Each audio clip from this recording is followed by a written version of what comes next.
حضرت عبداللہ ابن حذافہ جب ان کو لے جایا گیا شہید کرنے کے لیے تو اتنا مضبوط آدمی، بھرکم آدمی، جو بادشاہ اور اس کے جلادوں کے سامنے وہاں نہیں رویا.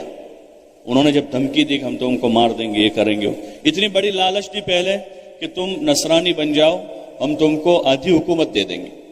اور بادشاہ کہہ رہا میری بیٹی سے شادی کروا دوں گا، نصرانی بن جا. تو کہ یہ تو نہیں ہو سکتا.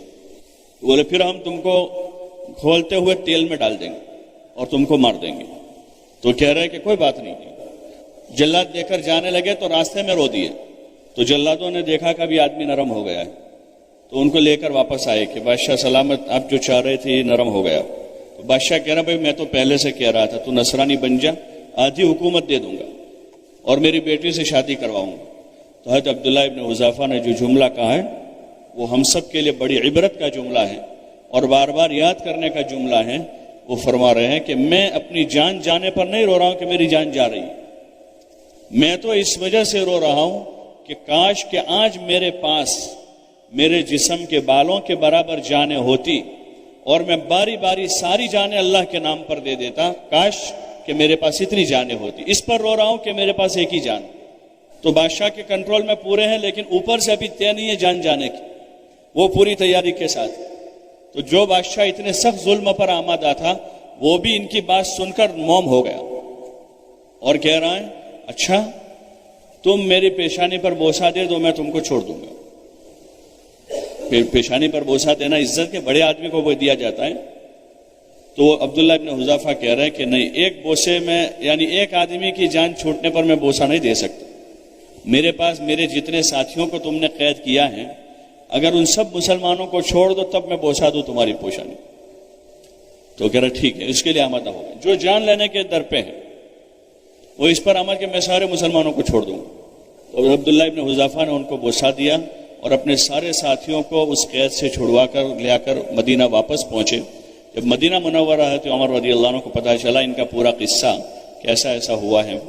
تو حضرت عمر رضی اللہ عنہ نے فرمایا حق علی کل مسلم ان یقبل علی رأس عبداللہ ابن حذافہ وانا ابدأ بہ، کہ سارے مسلمانوں کے ذمہ حق ہے کہ عبداللہ ابن حذافہ کی پیشانی پر بوسہ دے اور میں اس کی شروعات کروں گا. حضرت عمر نے سب سے پہلے بوسہ دیا پھر سب نے دیا. تو جذبہ ان کا کیا ہے کہ ایک جان ہے، صرف گھٹ کے مرتے ہیں سدا جان بچانے والے. جو جان بچا بچا کے رکھتا ہے، جو مال بچا بچا کے رکھتا ہے، اس کو آج تک کسی کو کام نہیں دیا ہے. جنہوں نے بھی بچا بچا کے رکھا ہے نہ ان کی جان کام آئی نہ ان کا مال. وقت پر وہ ہٹے کٹے تندرست تھے، بڑی انہوں نے جان بچانے کی کوشش کی، لیکن جس وقت ان کی موت کا وقت آیا ان کی جان نہیں بچ پائی اور ان کے مال جانے کا وقت آیا انہوں نے بڑی محنت سے بچا کے رکھا تھا لیکن ان کی آنکھوں کے سامنے ہی وہ مال اجڑ گیا. بڑے ہی سعادت مند خوش قسمت ہیں وہ لوگ کہ جن کی جان اور مال اللہ کے نام پر لگ جائے. طوبى لعبد، یہ حدیث پاک ہے، طوبى لعبد جعلہ اللہ مفتاحا للخیر ومغلاقا للشر، کہ بڑا خوش قسمت ہے وہ آدمی جس کو اللہ تعالیٰ دنیا میں خیر پھیلنے کا ذریعہ بنا دے اور شر کے لیے اللہ اس کو تالا بنا دے. یہ ہم اس کو معمولی نہ سمجھیں، ان چیزوں کو ہم اس کو معمولی نہ سمجھ، بلکہ ہم خود اپنی محنتوں کی قدر کریں اور شکر گزار بنیں کہ یا اللہ تیرا شکر ہے، تیرا شکر ہے. شکر پر نعمت میں اضافہ ہو جاتا ہے، مزید اللہ کی طرف سے توفیق ملتی جائے گی اور توفیق ملے گی اور توفیق ملے گی اور اللہ تعالیٰ اپنی جان و مال کے اکثر حصے کو اس کے نام پر لگانے کی توفیق دے گا. ہماری مقدر کی دنیا اجڑے گی نہیں، اللہ تعالیٰ اس میں برکت دے دے گا. ایسے اسباب مہیا کرے گا اللہ تعالیٰ، کم محنت میں وہ روزی دے دے گا جو بہت زیادہ محنت کے ساتھ ہم لے رہے ہیں.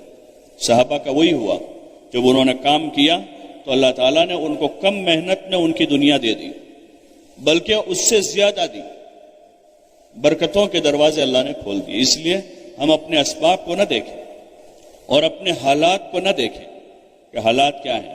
اللہ پر نظر کریں، کل بھی اللہ ہی کرنے والا تھا، آج بھی وہی ہے اور آئندہ وہ اپنی پوری طاقت، اپنی پوری قوت اور اللہ اپنی پوری قدرت کے ساتھ ہے.